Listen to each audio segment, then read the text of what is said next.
Welcome to the Business of Property podcast. I'm Simon. I'm Stuart. We're both property people running our own businesses. This podcast is just us chatting, as we often do, about anything and everything property. I'm going to start this episode with an acronym, ROE. Now, this is an acronym for a calculation that we can use in business, including in property businesses. And it's one that I have recently added to PATMA. So there are some sort of portfolio statistics available in Property Manager, which is one of PATMA's products. And this ROE figure is a new one. I can now see what my portfolios is. It's 2.75%, this is. And ROE is return on equity. And I'm sure we'll talk about exactly sort of how that's calculated and things as we go through this episode. But I thought perhaps we could start off with asking you, Stuart, what's your preferred calculation when you look at a property deal or evaluate how your properties are doing? Yeah, I think it's worth noting, other than the fact that we are extremely exciting people, because this is the sort of stuff we talk about whether we're recording or not. But we did mention this in episode 12. So for anyone that's just thinking about terms and already thinking, what are these people talking about? Have a listen to episode 12 where we talk about the terms we use. And I tend to use yield as a starting point.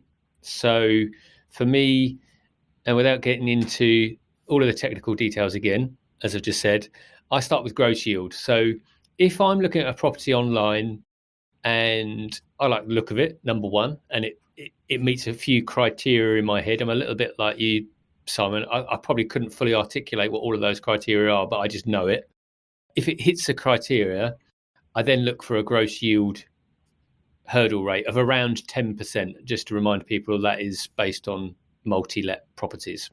I'm just going to interrupt you slightly and say that I've also got figures out of my portfolio, and my gross yield is currently running at about 3.7%.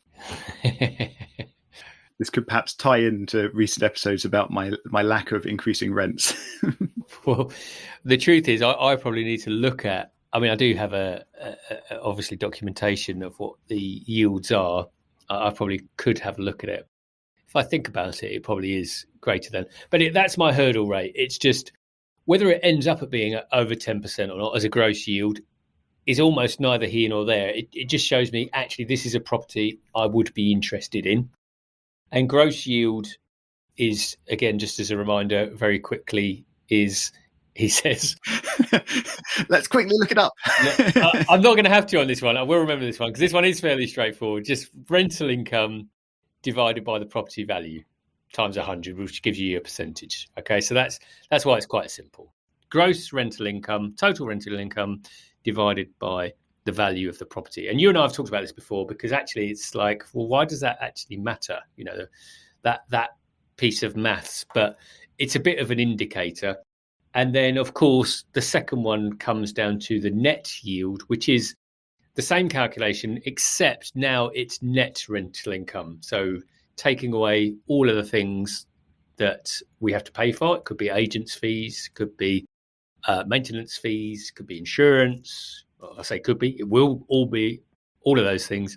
So they're the two things I start with before I do start looking at a property in earnest. Yeah, so I think it's very interesting that we've straight away started looking at and talking about metrics that we consider before going into a property deal.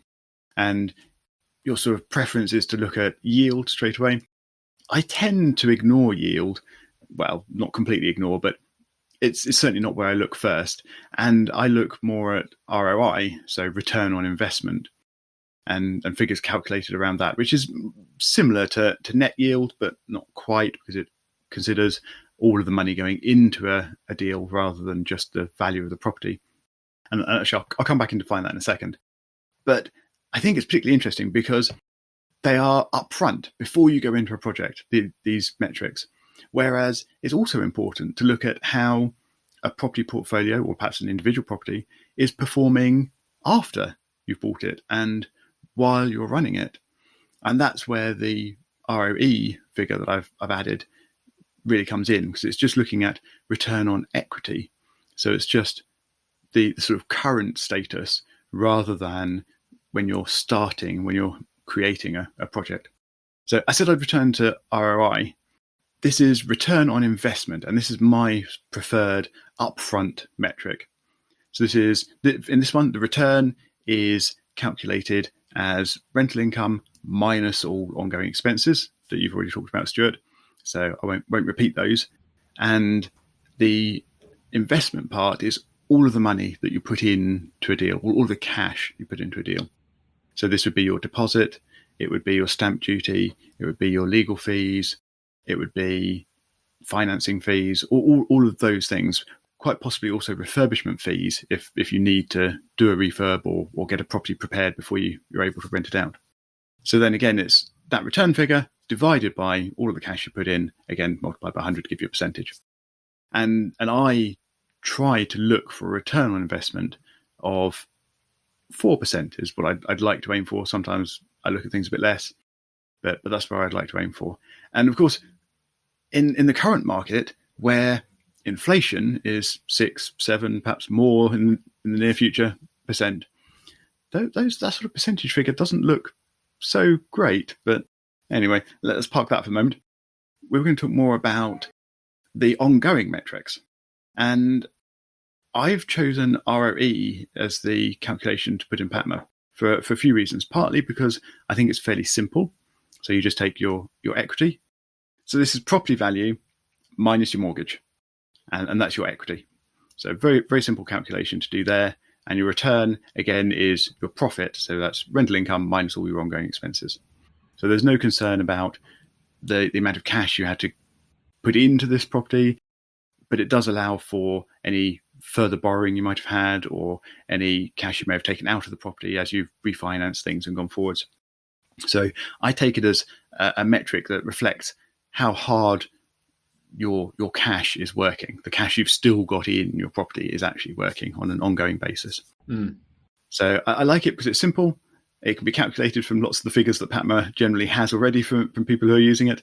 And it's just a nice reflection of what's ongoing. But I think, Stuart, you said you've not really used ROE before, but you've erred towards using ROCE. So what's that?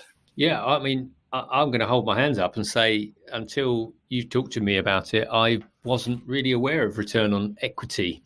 But I think it's a really interesting metric to measure against for the reason you just talked about, is actually how hard is the equity in that property. I've got a question on some of that, but just coming back to, so ROCE, in reality, is very similar to ROI in terms of, you're looking at your profit divided by the amount of capital. And the reason I think there's a slight difference, well, in my opinion anyway, and the reason this is slightly different is because I look at a return on capital employed. So I'm looking at the money that we're putting into a property versus obviously the money that we're getting out, i.e. the rental amounts. But because I'm typically thinking about we're forcing value or we're creating value. So we're either going to force that value or we're going to get the value because we've bought well. I then have so we have a first metric that says this is your return on investment, if you like. But then the return on capital employed looks for me at what happens when we do take further monies out. Now, there's a little bit of an additional calculation you have to do there, because if you do take a further advance, obviously you've now got a larger mortgage and the interest rate may or may not be different, might be the same. But of course, your monthly mortgage has gone up. So you always have to factor that in, which, and again, being completely candid, I didn't used to do on original calculations. I used to factor the money out and then, hadn't taken into account that there was additional interest repayments. Free money from the magic money tree. Exactly. That's how I thought it was several years ago. So when I look at return on capital employed, and something you and I were just talking about pre-record, was that for me is just a calculation I do pretty much when I'm buying and about to refurb. But after the first couple of years, I don't ever come back to return on capital employed. I just want to know, of the money that we use, and then once we've refinanced, how does that look? does it, I'm looking at projects now and I'm looking at the ROCE because I think, okay, is it going to, am I going to get 30% margin? Is that a good number for me? Of course it is. Then we'll work forward based on those numbers. So ROE, again, something I've not worked with previously. So where are the current valuations coming from when you're looking at ROE? This is entirely up to you, really, I think. So if you want to be really accurate, you could, of course, sell your property. No, hang on, that doesn't work. No, because then you can't have a return on it. No, ignore that one. So if you want to be as accurate as you can be, you could get a surveyor out and give you a proper professional valuation. But failing that, you can just look on any number of numerous websites to give you a valuation, or you can look at comparables that are currently in your market, either sold comparables or property listing comparables. Patmo will help you do that, by the way. But anyway, and you just have to try and provide a valuation as you would for any normal evaluation of a property. And yes, it may not be perfect, but it's a statistic. So can we have a quick aside here? So when we're talking about property valuations, so you've mentioned a few websites. So just for the sake of the conversation and the listener, when we think about websites like that, I'm thinking about Zoopla, I'm thinking about Rightmove sold house prices, I'm thinking about Mouse Price. Other websites I'm sure are available. But can we have a quick aside? Have you used Zoopla recently? And if so, what are your thoughts on what has happened to that website? Ooh, I think I must confess to have not used it recently, at least not recently enough to know what you're referring to. So what has happened? Well, I mean, I'd love for people listening to reach out. As always, reach out to us on Twitter. It's the quickest place, at BIZ of Property, at Biz of Property, to give me your views, because I used to bank on Zoopla as a real sort of go-to, alongside, like Simon says, using multiple sites. And of course, the best is finding sold comparables within that street. Identical footprints would be obviously the holy grail. But recently, in the last few months, whenever I've gone to Zoopla, there is a dearth of information, even when I've created an account. Now, I don't know whether it's just because they've created a freemium version now, so maybe you have to pay. I haven't looked into it because I now just use Rightmove house prices. But when I go onto the Zoopla website, to be honest with you, I'm not sure I'll ever go back to it. It's just, and also the interface just doesn't seem great anymore, just doesn't seem very clear. And if I'm looking for a house, it's not just like type in that postcode, find a house number, and there's a house price anymore. And whether I'm doing something wrong, I don't know. So I'd genuinely love it if someone could reach out to us at Biz of Property just to let me know, am I doing something wrong, or have they just had to take things off the site for legal reasons, or just bad workmanship? I don't know. Very interesting. I'll have to go and have a nose and see what it looks like. But speaking of websites who seem to be taking backward steps, I use Google StreetView lots for locating properties and looking around sort of the street and trying to evaluate things there. And also then, once you've found the property on there, you can look at the satellite view and see how big the garden is and things. But anyway, I use StreetView a lot. And I've noticed in recent weeks, months, that loads of streets have been removed from it. And I think this is targeted around trying to remove private roads from Google Street View. And I don't quite know why they've decided to do that, because of course, while they're private and that comes with sort of differing maintenance responsibilities and perhaps some rules around parking, things like that, I don't think it really restricts people from driving down them and taking Street View pictures, because anyone can still drive down them.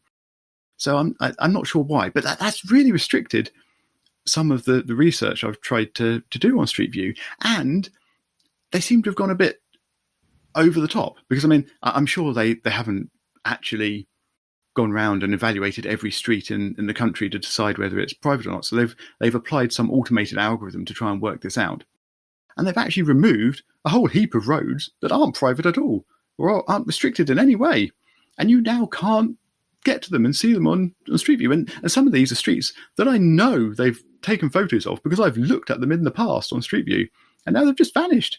But anyway, we were talking about finances. Sorry.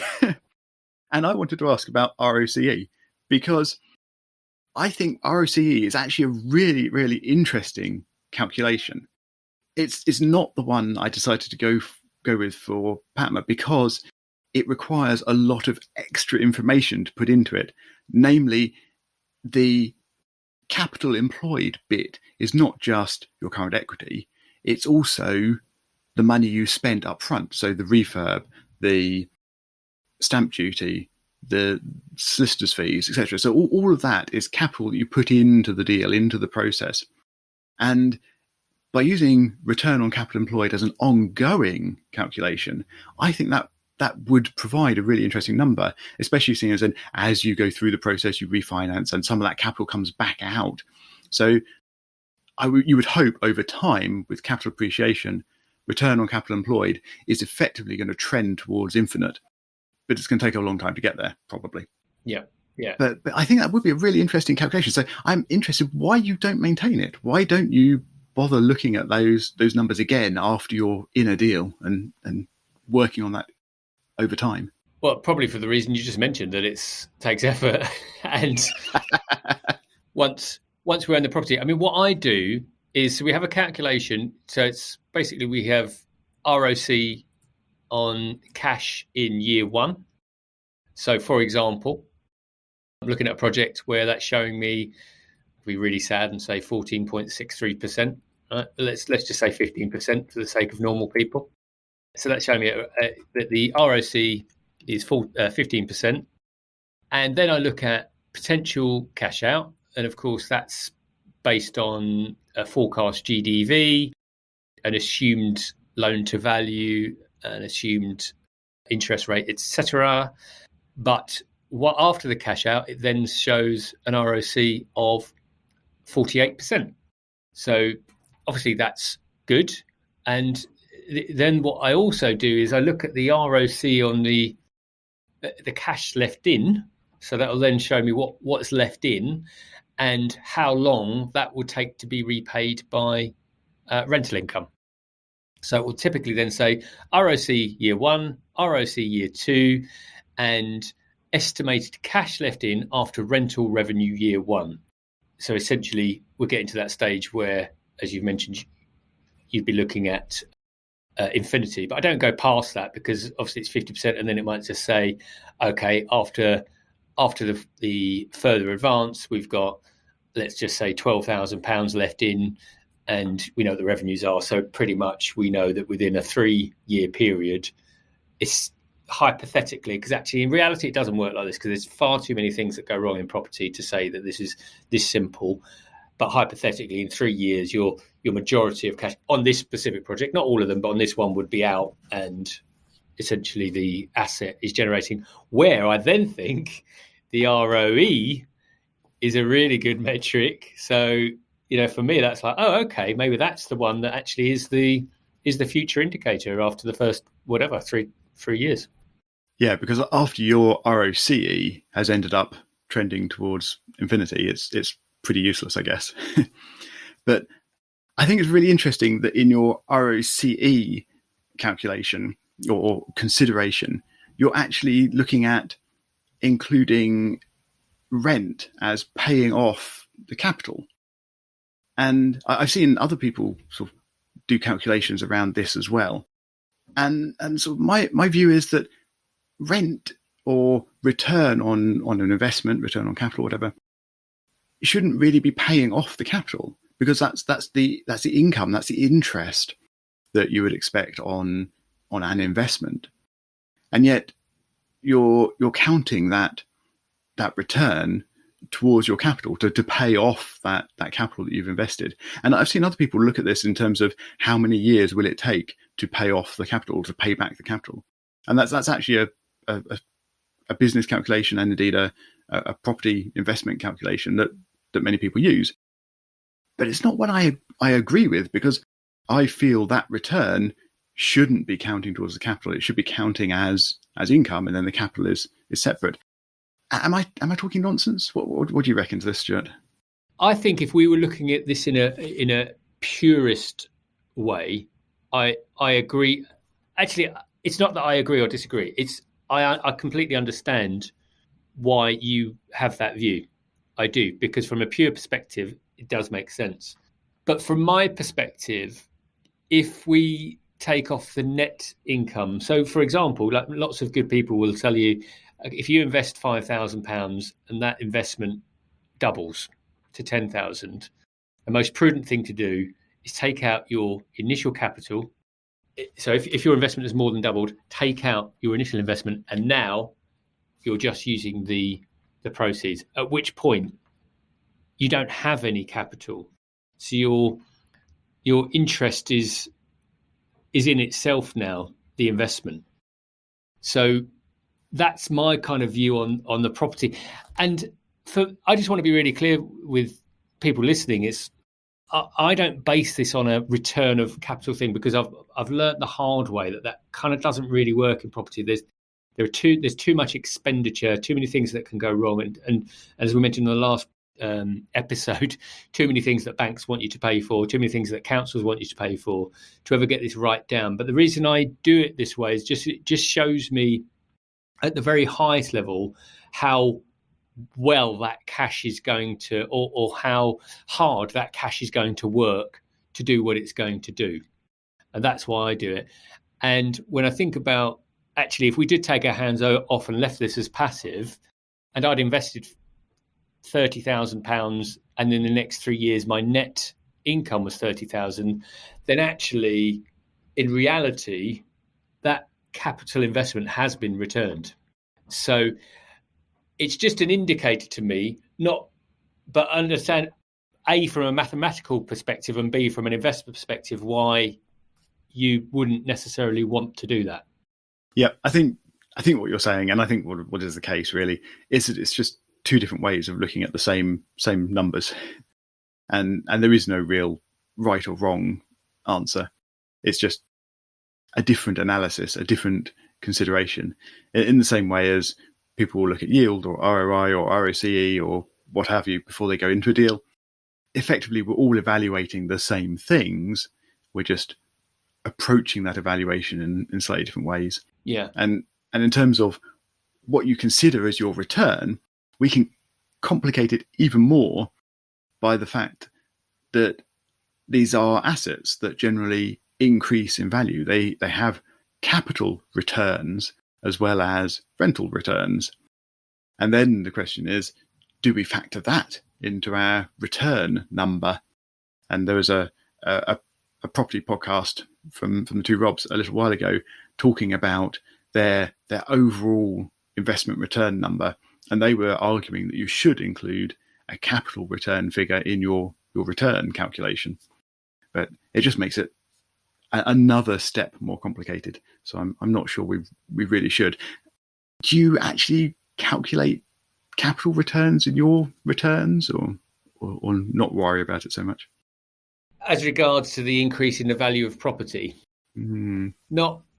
I mean, in terms of the actual returns we do for accounts, sometimes yes, and yep, of course, yeah, that's forced in some respects. Yeah, but in terms of my returns, I tend not to think about it because, as we know, they're not really real until it's been crystallized through a sale or a sale.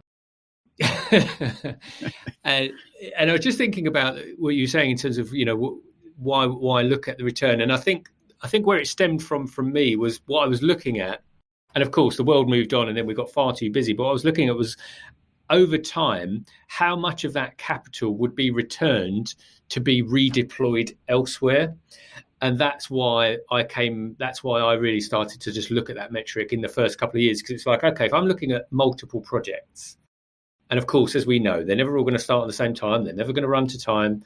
But we might have 2 or 3 concurrent projects, and I might know that I've got X thousand pounds in project 1, X thousand pounds in project 2, X thousand pounds in project 3. Doing the ROC calculation over a year and 1 and 2 years says, well, actually, some of the capital from project 1 I can redeploy in 2 because I reckon I'll get 20k back out of that. And then, for project 3, maybe I'll get 10%.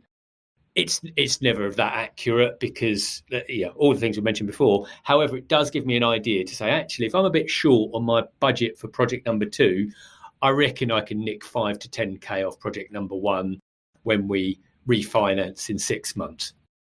So just an explanation. That's probably where it came from me. It was more about capital redeployment than actually what is this doing in terms of my capital versus return on investment.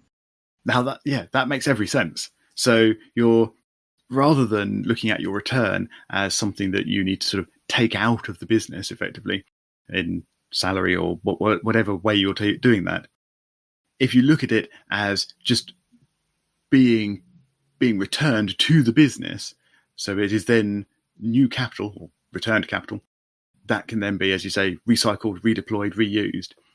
It is still capital, isn't it? Yes, because you're not taking it out, so it's not lost anywhere. So yes, perhaps in that sense, it is returning the capital.